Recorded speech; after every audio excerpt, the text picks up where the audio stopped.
بسم اللہ الرحمن الرحیم۔ اللہ تبارک و تعالیٰ کے نام سے شروع جو بڑا مہربان نہایت رحم کرنے والا ہے۔ پیارے دوستوں، کیا آپ جانتے ہیں کہ جب قیامت قائم ہوگی تو دنیا میں رہنے والی ہر مخلوق، انسان، حیوان، چرند پرند، الغرض سب کچھ تباہ ہو جائے گا اور تمام انسان مر جائیں گے، سورج چاند ستارے کہلا جائیں گے اور دنیا کی ہر چیز کو صف ہستی سے مٹا دیا جائے گا اور پہاڑ ہوا بن کر اڑ جائیں گے۔ پیارے دوستوں، آج کی اس ویڈیو میں ہم آپ کو بتائیں گے جب اس دنیا کو ختم کر دیا جائے گا اور اس صفحے ہستی کو مٹا دیا جائے گا اور دنیا میں کوئی بھی مخلوق باقی نہ رہے گی، اس کے بعد کیا ہوگا، پھر اللہ تبارک و تعالیٰ کس طرح سے اس دنیا کو نئے سرے سے آباد فرمائیں گے اور کس طرح لوگوں کو ان کے قبروں سے دوبارہ زندہ فرمائے گا اور اس کے بعد کون کون سے معاملات درپیش آئیں گے۔ پیارے دوستوں، ان تمام سوالات کے جوابات قرآن اور حدیث کی روشنی میں آج کی اس ویڈیو میں ہم آپ کو بتائیں گے، لہٰذا آپ سے گزارش ہے کہ ہماری اس ویڈیو کو اینڈ تک ضرور دیکھیے۔ پیارے دوستوں، جب قیامت کا وقت بالکل قریب آ جائے گا تو اللہ تبارک و تعالیٰ حضرت اسرافیل علیہ السلام کو سور پھونکنے کا حکم دیں گے، تو حضرت اسرافیل علیہ السلام اللہ تبارک و تعالیٰ کے مطابق سور پھونکیں گے اور آہستہ آہستہ دنیا تباہ و برباد ہونا شروع ہو جائے گی اور روئے زمین پر بسنے والی ہر مخلوق، انسان، جانور، چرند پرند، الغرض وہ کوئی بھی چیز ایسی باقی نہ ہوگی جو زندہ ہو۔ اس وقت سب کا نام و نشان مٹ جائے گا، وہ سب کچھ تباہ و برباد ہو جائے گا۔ وہ دلکش اور خوبصورت نظر آنے والی اس دنیا پہ ہر طرف چٹیل میدان، ویرانی ہی ویرانی ہو جائے گی۔ اس کے بعد اللہ تبارک و تعالیٰ ارشاد فرمائیں گے، کون ہے جس کی آج بادشاہی ہے اور کہاں گئے دنیا کے جبار اور متکبر لوگ۔ دنیا کے اس تباہی کو کوئی بات ایک لمبا عرصہ خاموشی اور سناٹے میں گزر جائے گا۔ اس لمبے عرصے کا علم صرف اللہ تبارک و تعالیٰ کو ہی ہے۔ پھر جب اللہ تبارک و تعالیٰ چاہے گا تو نئے سرے سے اور آسمان اور فرشتوں کو پیدا کرے گا۔ انسانوں کو دوبارہ زندہ کرنے کے لیے اللہ تبارک و تعالیٰ آسمان سے بارش نازل فرمائے گا، جس کے نتیجے میں ہر انسان کے ریڑھ کی ہڈی سے پورا انسان ڈھانچہ تیار ہو جائے گا اور اس ڈھانچے پہ اللہ تبارک و تعالیٰ کے حکم سے گوشت چڑھ جائے گا۔ پیارے دوستوں، اس طرح جب تمام انسان دوبارہ زندہ ہو جائیں گے تو اللہ تبارک و تعالیٰ حضرت اسرافیل علیہ السلام کو دوبارہ سور پھونکنے کا حکم دیں گے۔ اس وقت تمام انسان ننگے پاؤں، ننگے بدن اور بے ساختہ اٹھ کھڑے ہوں گے، جس طرح ماں کے پیٹ سے پیدا ہوئے تھے، اور اس دن اللہ تبارک و تعالیٰ کا یہ فرمان پورا ہوگا، جس طرح اللہ تبارک و تعالیٰ قرآن پاک میں ارشاد فرماتا ہے، تم لوگ فردن فردن ہمارے پاس حاضر ہو گئے جس طرح ہم نے تمہیں پہلی مرتبہ پیدا کیا تھا۔ پیارے دوستوں، سب سے پہلے اللہ تبارک و تعالیٰ کے پیارے حبیب حضرت محمد صلی اللہ علیہ وسلم اپنی قبر انور سے باہر تشریف لائیں گے۔ اس کے بعد حضرت عیسیٰ علیہ السلام اور دیگر انبیاء اکرام اپنی قبر انور سے باہر تشریف لائیں گے، اور اس کے بعد شہدائے کرام اور اللہ تبارک و تعالیٰ کے نیک بندے اور اہل ایمان اٹھیں گے۔ اس دن کافر، مشرک، منافق لوگ اپنے اپنے اعمال کے مطابق اپنے اپنے قبروں سے زندہ اٹھیں گے۔ کوئی اندھا ہوگا، کوئی بہرا ہوگا، کوئی لنگڑا ہوگا، کسی کو چیونٹی کی شکل میں اٹھایا جائے گا اور کوئی شخص اپنے اعمال کے مطابق سر کے بل اٹھے گا، اور اس دن کا کافر اس غیر زندگی کے مناظر دیکھ کر شدید خوف اور غم کے اندر مبتلا ہو جائیں گے اور ان آنکھیں خوفناک منظر کو دیکھنے کے بعد بھر آ جائیں گی۔ ان کافروں کے دل کانپ رہے ہوں گے اور کلیجہ منہ کو آ رہے ہوں گے۔ اس دن اتنا دہشت ناک عالم ہوگا کہ کوئی غمسار اور مددگار نہ ہوگا۔ اس دن نہ ہی کوئی ایک دوسرے کو پوچھنے والا ہوگا۔ اہل ایمان بھی اپنے اعمال کے مطابق اپنے قبروں سے اٹھیں گے۔ اس دن شہدائے اکرام اپنے بہتے ہوئے تازہ خون کے ساتھ اٹھائے جائیں گے۔ جو شخص جس حالت میں فوت ہوگا وہ اسی حالت میں اپنی قبر سے اٹھے گا، یعنی جو گناہ کرتا ہوا مارا گیا وہ اسی گناہ کے حالت میں اٹھے گا، جو شراب پیتا ہوا مرا وہ اسی طرح شراب پیتا ہوا اٹھے گا۔ پیارے دوستوں، اس طرح جب تمام مخلوق زندہ ہو جائے گی اور اپنی اپنی قبروں سے باہر نکل آئے گی، پھر اس کے بعد قبروں سے اٹھتے ہی ہر انسان پر 2 فرشتے مقرر کر دیے جائیں گے اور وہ فرشتے تمام لوگوں کو میدان حشر میں پہنچا دیں گے۔ آپ کو بتاتے چلیں کہ میدان حشر ملک شام کے علاقے میں قائم ہوگا۔ سبھی لوگوں کو اپنی اپنی قبروں سے اٹھ کر اس میدان میں جانا ہوگا۔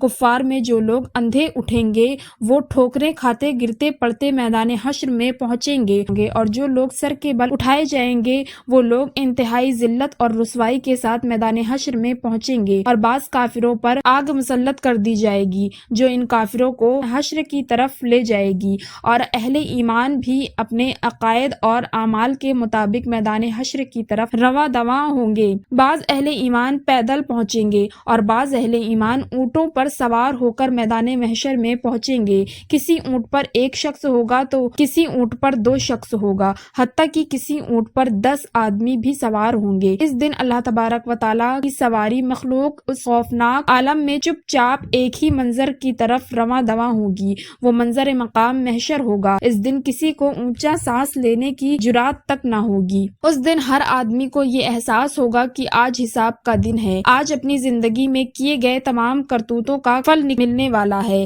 اس طرح سے جب تمام مخلوق میدان حشر میں پہنچ جائے گی تو اس وقت اللہ تبارک و تعالیٰ کی طرف سے یہ اعلان کیا جائے گا کہ اے مجرموں، آج کے دن الگ الگ ہو جاؤ۔ اس وقت تمام لوگ الگ الگ گھیروں کے اندر تقسیم ہو جائیں گے اور کافر اور مشرک لوگ اپنی زندگی میں جس جس چیز کی پوجا کیا کرتے تھے، وہ جس جس چیز کو خدا مانتے تھے، وہ اسی گروہ میں شامل ہو جائیں گے، اور دوسری طرف ایمان والوں کو ان کے عقائد اور اعمال کے مطابق الگ الگ گروہ میں تقسیم کر دیا جائے گا۔ علماء کے ساتھ علماء جائے گی اور نیک لوگوں کے ساتھ نیک لوگ اور عابد لوگوں کے ساتھ عابد لوگ اور متقی کے ساتھ متقین کے صف میں شامل ہو جائیں گے، اور شہداء شہداء کے ساتھ اور مجاہدین مجاہدین کے ساتھ ہو جائیں گے۔ الغرض جو جس چیز کے ساتھ محبت کرتا ہوگا، وہ جن اعمال کے ذریعے اس نے اپنی زندگی گزاری رہی ہوگی، وہ اسی گروہ میں شامل ہو جائے گا۔ اس دن بے نمازی بے نمازیوں کے صف میں کھڑے ہوں گے اور روزوں کو چھوڑنے والے روزوں کو چھوڑنے والے صف میں کھڑے ہوں گے۔ اللہ تبارک و تعالیٰ کے نافرمان نافرمانوں کے صف میں کھڑے ہوں گے۔ اسی طرح زکوٰۃ نہ دینے والے زکوٰۃ نہ دینے والوں کے صف میں کھڑے ہوں گے، اور شراب نوشی کرنے والے شراب نوشی کے صف میں کھڑے ہوں گے، اور ماں باپ کے نافرمان ماں باپ کے نافرمانوں کی صف میں کھڑے ہوں گے۔ پیارے دوستوں، میدان حشر میں تمام لوگ ننگے پاؤں ننگے بدن، اور اس دن سورج 1 میل کے فاصلے پر آگ برسا رہا ہوگا۔ زمین تپش کی وجہ سے دہک رہی ہوگی،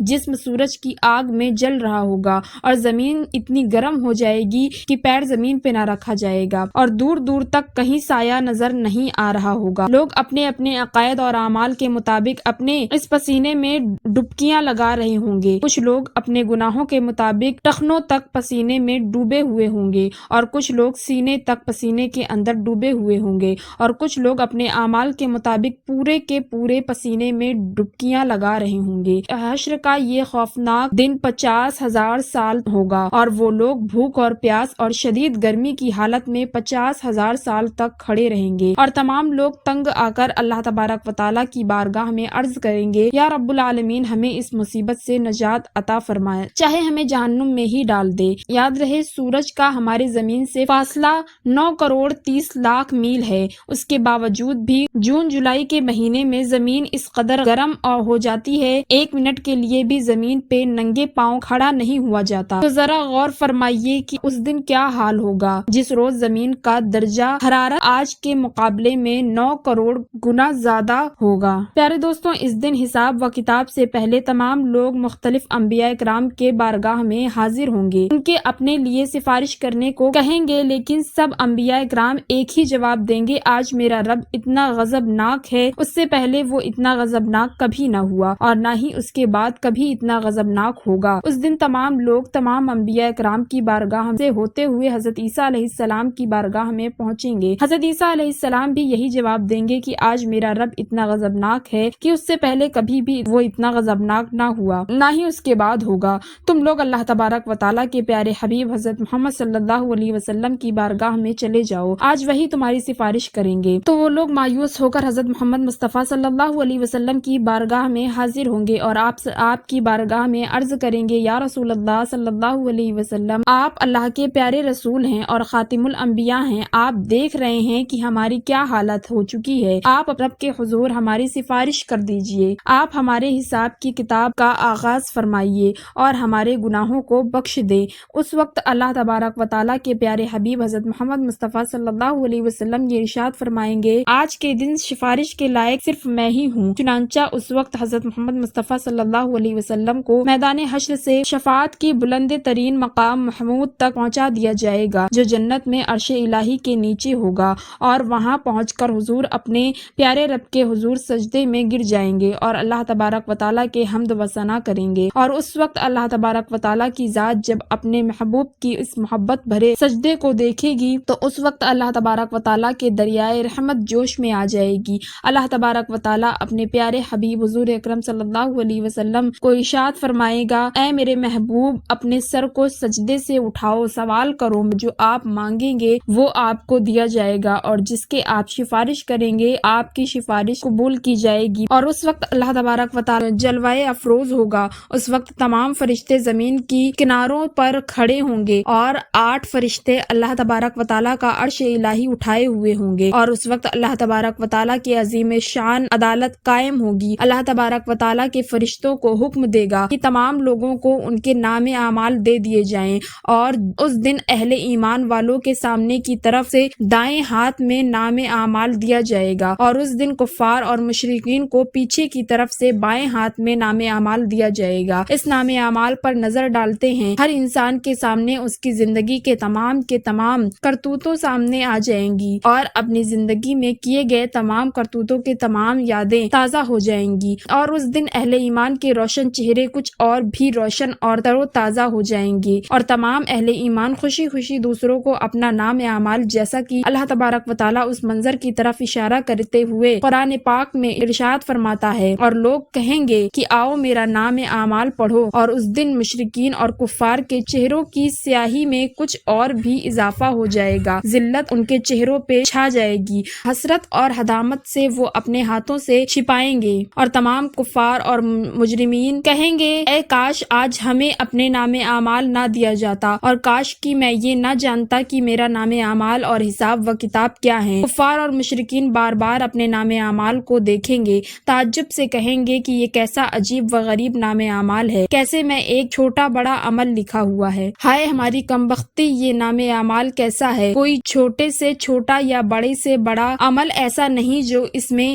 نہ لکھا ہو۔ نام اعمال کی اس تقسیم بخاری کے بعد سوال و جواب کا سلسلہ شروع ہو جائے گا۔ اللہ تبارک و تعالیٰ جس چیز سے چاہیں گے بغیر کسی ترجمان کے سوال اور جواب فرمائے گا۔ سب سے پہلے مشرکوں سے پوچھا جائے گا کہ تم لوگوں نے شرک کیوں کیا؟ اس دن مشرکین اللہ تبارک و تعالیٰ کے سامنے انکار کر دیں گے اور کہیں گے ہم نے تو کبھی شرک نہیں کیا۔ تو اس وقت اللہ تبارک و تعالیٰ کرامن کاتبین کو گواہی کے لیے بلائے گا، تو اس وقت کرامن کاتبین ان مشرکین کو شرک کی گواہی دیں گے، لیکن مشرک لوگ پھر بھی اللہ تبارک و تعالیٰ کے سامنے انکار کر دیں گے۔ اس وقت شرک سے بھرا ہوا کرامن کاتبین کا لکھا ہوا نام اعمال ان لوگوں کے سامنے رکھا جائے گا۔ مشرک اس نام اعمال کو دیکھ کر بھی انکار کر دیں گے۔ اس کے بعد پھر اس دور کے انبیاء اکرام، اولیاء اکرام، علماء اکرام کو گواہی کے لیے بلایا جائے گا، تو وہ بھی ان کے شرک کی گواہی دیں گے، لیکن مشرک بدبخت لوگ ان کی گواہی کو بھی انکار کر دیں گے۔ تو مشرکین اللہ تبارک و تعالیٰ کی بارگاہ میں عرض کریں گے آج ہم اپنی ذات کے علاوہ کسی کی گواہی کو قبول نہیں کریں گے۔ چنانچہ اس وقت اللہ تبارک و تعالیٰ مشرکین کی زبانوں پر مہر لگا دے گا اور ان کی اعضاء کو بولنے کا حکم دے گا۔ اس وقت مشرکین کے تمام اعضاء یہ گواہی دے گی یہ انہوں نے شرک کیا تھا، اور اس طرح ان کے اعضاء کی گواہی کی وجہ سے اس پر جہنم واجب کر دی جائے گی، اور جہنم کی وعید سنتے ہی مشرکین لوگ اپنے جسم کے اعضاء کو لعنتان کرنا شروع کر دیں گے اور کہیں گے کہ ہم نے تو تمہیں جہنم سے بچانے کی کوشش کی لیکن تم نے ہمیں جہنم کو مستحق بنا دیا۔ تو اس وقت تمام اعضاء جواب دیں گے جس اللہ تبارک و تعالیٰ نے تمہیں قوت و گواہی عطا فرمائی اس نے ہمیں بھی بولنے کا حکم دیا تھا، تو ہم کس طرح اس کی نافرمانی کر سکتے تھے۔ اس کے بعد اللہ تبارک و تعالیٰ ایک منافق سے سوال کرے گا کیا میں نے تمہیں دنیا میں عزت، حکومت، مال و دولت، اہل عیال نہیں دیے تھے؟ وہ عرض کرے گا کیوں نہیں یا اللہ، سب کچھ عطا فرمایا تھا۔ تو اللہ تبارک و تعالیٰ دوسرا سوال پوچھے گا کیا تمہیں یقین تھا کہ قیامت آئے گی؟ اللہ تبارک و تعالیٰ کے سامنے جواب دینا ہوگا۔ تو منافق اللہ تبارک و تعالیٰ کی بارگاہ میں عرض کرے گا ہاں یا رب العالمین، مجھے سب پتا تھا، میں نے تیرا کلمہ پڑھا تھا، کتاب پر ایمان لایا تھا، تیرے رسول پر بھی ایمان لایا، تیرے حکم کے مطابق نماز پڑھی، روزے رکھے، زکوٰۃ بھی ادا کی۔ اس وقت منافق اللہ تبارک و تعالیٰ کے سامنے اپنی تعریفیں کرنے میں پورا زور لگا دے گا۔ اللہ تبارک و تعالیٰ ارشاد فرمائے گا اچھا ذرا ٹھہرو، ہم کچھ اور گواہ لاتے ہیں۔ تو اس وقت منافق اپنے دل میں سوچے گا کہ میں تو مسلمانوں کے ساتھ مل کر نماز اور روزہ کرتا رہا اور آج میرے خلاف کون گواہی دے گا؟ اس وقت اللہ تبارک و تعالیٰ اس کے منہ پر مہر لگا دے گا، اس کے ران کو بولنے کا حکم دیا جائے گا، چنانچہ اس کی ران اس کے بدن کا گوشت ہے، اس کے جسم کی ہڈیاں، اس کے جسم رواں دواں اس کی منافی کی گواہی دے گا، اور ایک طرف تو یہ نماز اور روزہ رکھتا، دوسری طرف کفار کی دوستیوں پر ناز کرتا، کفار کے مفادات کا تحفظ کیا کرتا تھا، مسلمانوں کو دھوکہ دیتا رہا اور ان سے غداری کرتا رہتا۔ اس وقت اللہ تبارک و تعالیٰ اس شخص پر غضبناک ہوگا، اس پر جہنم کو واجب کر دے گا۔ پیارے دوستو، اس سوال و جواب کے بعد اہل ایمان کا نمبر آئے گا، لیکن اللہ تبارک و تعالیٰ کی محبت کا اندازہ اہل ایمان سے کچھ نرالا ہوگا۔ ایک مومن آدمی کو اللہ تبارک و تعالیٰ اپنے قریب بلائے گا، اس پر اپنا امن اور رحمت ڈال دے گا۔ اللہ تبارک و تعالیٰ اس مومن سے سوال کرے گا، تو نے فلاں فلاں گناہ کیا تھا۔ اس وقت مومن اللہ تبارک و تعالیٰ کی بارگاہ میں عرض کرے گا، ہاں یا رب العالمین، میں نے فلاں فلاں کیا تھا۔ تو اس طرح اللہ تبارک و تعالیٰ اس کے بعد اس کے ایک ایک گناہ کے بارے میں سوال کرتا جائے گا۔ وہ مومن اپنے تمام گناہوں کا اقرار کرتا جائے گا۔ اس وقت وہ مومن سوچنے لگے گا، اب تو میں ضرور ہلاک ہو جاؤں گا اور جہنم میں ڈال دیا جاؤں گا۔ اس وقت اللہ تبارک و تعالیٰ کی رحمت جوش میں آئے گی اور اللہ تبارک و تعالیٰ ارشاد فرمائے گا کہ میں نے تیرے گناہوں پہ دنیا میں بھی پردہ ڈالا تھا اور میں تیرے گناہ پر آج بھی پردہ ڈال رہا ہوں۔ اس کے بعد اللہ تبارک و تعالیٰ اس مومن کو جنت میں بھیج دے گا۔ پیارے دوستو، جب یہ سوال اور جواب کا سلسلہ ختم ہو جائے گا، تمام لوگوں سے ان کے حقوق کے متعلق سوال کر لیے جائیں گے، تو اس کے بعد میدان حشر کا آخری مرحلہ شروع ہو جائے گا اور میزان کو سجایا جائے گا۔ تمام انسانوں کے نام اعمال اپنی آخری شکل میں وزن ہونے کے لیے تیار ہو جائے گی۔ اس میزان میں جن لوگوں کی نیکیوں کا پلڑا بھاری ہوگا وہ لوگ کامیاب لوگ ہوں گے، جن لوگوں کے گناہوں کا پلڑا بھاری ہوگا وہ لوگ ناکام ترین لوگ ہوں گے۔ اس دن جو کامیاب لوگ ہوں گے وہ جنت میں چلے جائیں گے اور جن کے گناہوں کا پلڑا بھاری ہوگا وہ جہنم میں داخل کر دیے جائیں گے۔ اس دن حضور صلی اللہ علیہ وسلم اپنے گنہگار امت کی شفاعت فرمائیں گے اور اللہ تبارک و تعالیٰ اپنے پیارے حبیب حضرت محمد مصطفیٰ صلی اللہ علیہ وسلم کی شفاعت قبول فرمائیں گے اور حضور پاک صلی اللہ علیہ وسلم اپنے گنہگار امت کو اپنے ساتھ لے کر جنت میں تشریف لے جائیں گے۔ اللہ تبارک و تعالیٰ سے دعا ہے کہ اللہ تبارک و تعالیٰ اپنے پیارے حبیب حضرت محمد صلی اللہ علیہ وسلم کے بتائے ہوئے راستے پر چلنے کی توفیق عطا فرمائیں اور ان کے محبت کے اندر جینا مرنا نصیب عطا فرمائیں۔ آمین۔